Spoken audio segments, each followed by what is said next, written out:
എന്നാലും ഭയങ്കര ധൈര്യം തന്നെ. വാ വാ.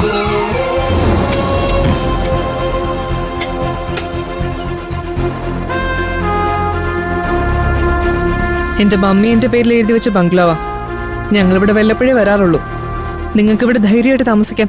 ആരും ഒരു ശല്യത്തിനും വരില്ല. ഞാനൊരു ജോലിക്കാരിയെ ഏർപ്പാടാക്കിയിട്ടുണ്ട്. നാളെ കാലത്ത് അവര് വരും. നിങ്ങൾ എന്താ ഇങ്ങനെ അന്തം വിട്ട് നോക്കുന്നേ? ബംഗ്ലാവൊക്കെ ഒന്ന് ചുറ്റി കാണും. എന്നിട്ട് ഇഷ്ടമുള്ള റൂം സെലക്ട് ചെയ്തു. പിന്നൊന്ന് കുളിച്ച് വേഷം മാറി സമാധാനമായിട്ട് കിടന്നുറങ്ങാൻ നോക്ക്. അല്ല, അപ്പോ എസ്ര? ഞാൻ പോയിട്ട് കാലത്തിങ്ങ് വരാം.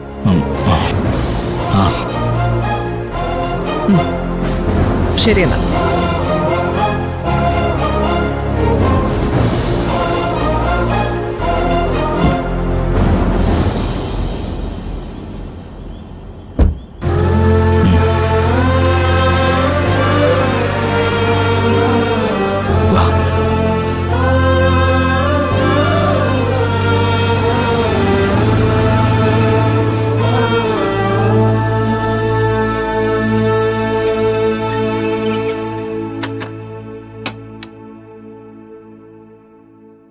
അതെ,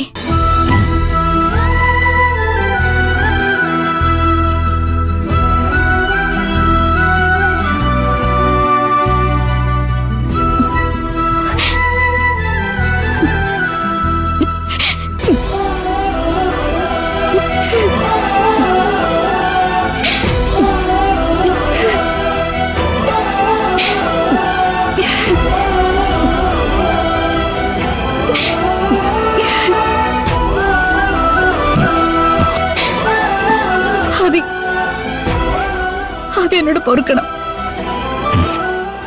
എനിക്ക് തെറ്റുപറ്റിപ്പോയി. ഞാൻ അവരെ വിശ്വസിച്ചു പോയി. എന്താ പൂജ, അതൊക്കെ കഴിഞ്ഞില്ലേ? എന്നാലും അതേ ഞാൻ സാരില്ലടോ, ഞാനതൊക്കെ കളഞ്ഞു. Sorry Aadi, I am really sorry. It's okay.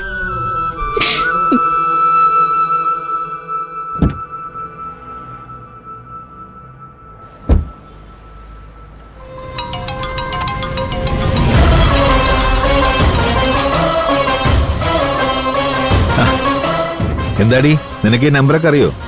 പരാതി കേൾക്കാൻ പറ്റിയ മാനസികാവസ്ഥയിലല്ല ഞാൻ. സ്വാമിയേട്ടൻ എനിക്കൊരു സഹായം ചെയ്യണം. ഞാൻ ഇതുവരെ നിനക്ക് ദ്രോഹവും ചെയ്തിട്ടില്ലല്ലോ. ഞാൻ വിളിക്കാൻ പാടില്ലായിരുന്നു അല്ലേ? ഏതായാലും നീ വിളിച്ചല്ലോ, കാര്യം പറ. ശ്രീനിവാസ് എവിടെയുണ്ടെന്ന് എത്രയും പെട്ടെന്നൊന്ന് കണ്ടുപിടിക്കണം. എന്തുപറ്റി? കൂടുതലൊന്നും സ്വാമിയേട്ടൻ എന്നോട് ചോദിക്കരുത്. എന്താ ഇപ്പൊ ഫുൾ ടൈം വെള്ളോടിയാണോ?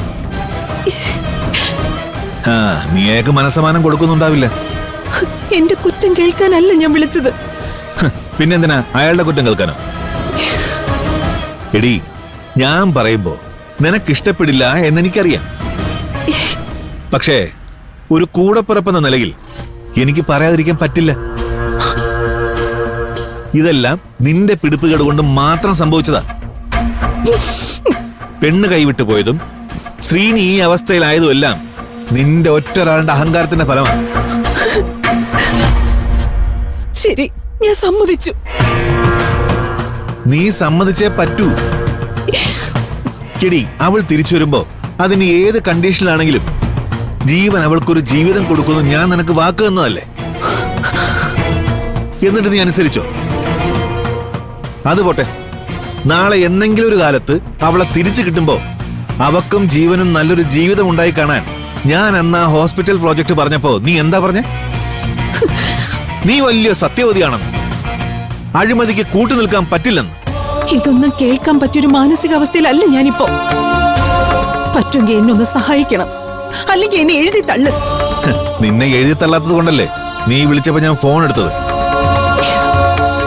എനിക്ക് നിന്നോട് ഒരു പിണക്കവുമില്ല, വെറും സഹതാപം മാത്രമേ ഉള്ളൂ.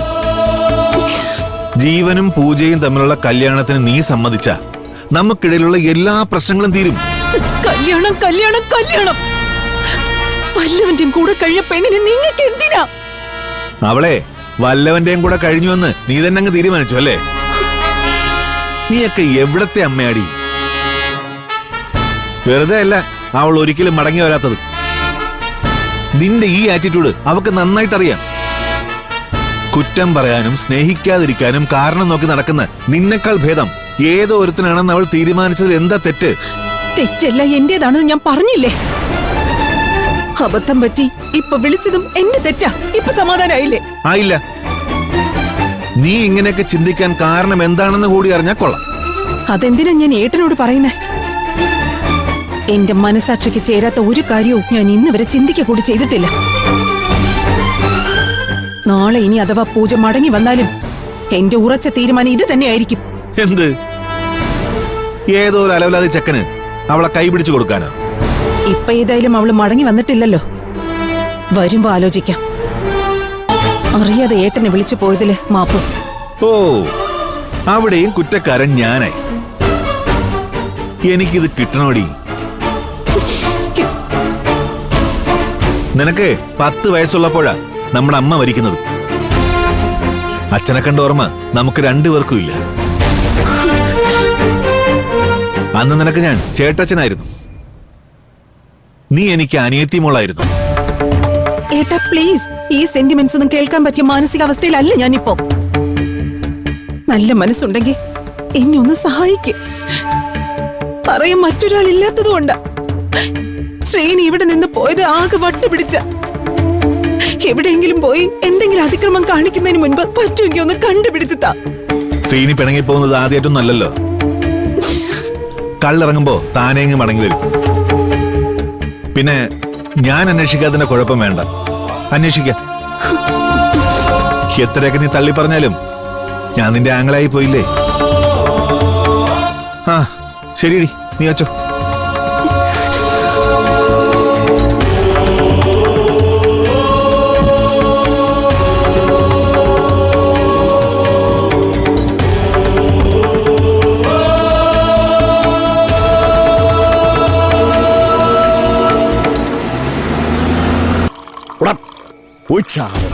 ഞാനൊന്ന് പറഞ്ഞോട്ടെ സാറേ. നീ ഒരു കുന്തം പറയണ്ട. നിന്നെ കൊണ്ടൊക്കെ എന്തൊരു കൊള്ളടാ. കൊട്ടേഷൻ